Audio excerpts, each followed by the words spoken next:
की शुरुआत एक मध्यम वर्गीय परिवार से होती है। परिवार में रामदीन और उनकी पत्नी गीता देवी दोनों की उम्र हो चली थी, पर दिल अब भी पोते की मासूम मुस्कान से जवान हो जाता था। उनके बेटे राकेश और बहू सुमन भी उनके साथ रहते थे और इस घर की जान था उनका पोता आर्यन, 8 साल का चुलबुला लड़का जिसे दादा दादी अपनी जान से भी ज्यादा चाहते थे। आर्यन भी अपने दादा दादी से बेहद जुड़ा हुआ था। जब दादा दादी बीमार होते तो वह पास बैठकर उनके माथे पर पानी की पट्टी रखता। जब दादा थक कर आते तो आर्यन उनके पैरों की हल्की मालिश करता। उसके बचपन का हर हिस्सा दादा दादी के साथ जुड़ा था, लेकिन सब कुछ वैसे नहीं था जैसे बाहर से दिखता था।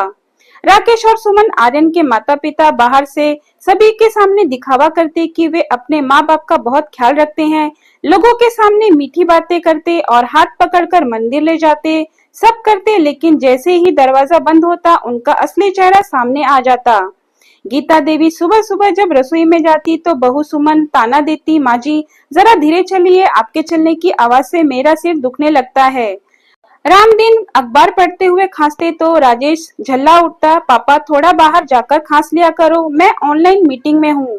ये सब सहते सहते दादा दादी के होठों पर खामोशी बैठ गई थी, पर आर्यन का प्यार उन्हें जीने की वजह देता। समय बीतता गया, आर्यन अब बड़ा हो चुका था, पढ़ाई में होशियार, संस्कारी और संवेदनशील।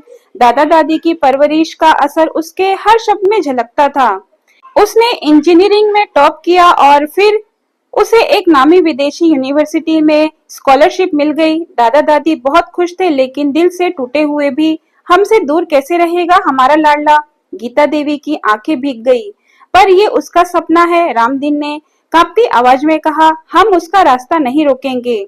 आर्यन ने जाने से पहले दादा दादी के हाथों में फोन थमाया और समझाया, दादी ये वीडियो कॉल करने वाला फोन है, मैं हर दिन बात करूंगा आपसे, और कुछ भी चाहिए तो मुझे बताना, मैं भेजूंगा। गले लगते हुए दादा दादी की आंखों में आंसू बह निकले। खुश रह बेटा, भगवान तुझे हर सफलता दे। और फिर आर्यन चला गया विदेश। जैसे ही आर्यन विदेश गया, घर का माहौल बदल गया। अब ना सुमन बहू मुस्कुराकर चाय देती थी, ना राजेश अपने माँ बाप से बात करता था। दोनों ने एक नया बहाना बना लिया, अब आर्यन तो दूर है, हमारे पास काम ही काम है, आपके लिए समय नहीं है। धीरे धीरे दोनों ने दादा दादी से बात करना कम कर दिया। दवा खत्म हो जाती पर कोई बाजार नहीं जाता, गैस भरवानी हो, बिजली का बिल भरना हो, दोनों टाल देते। एक दिन तो हद ही हो गई, सर्दी के दिनों में हीटर खराब हो गया। गीता देवी ने कहा, बेटा जरा दिखवा देना। राजेश ने झल्लाकर कहा, इतना खर्चा हम नहीं उठा सकते हर बार, अब उम्र हो चली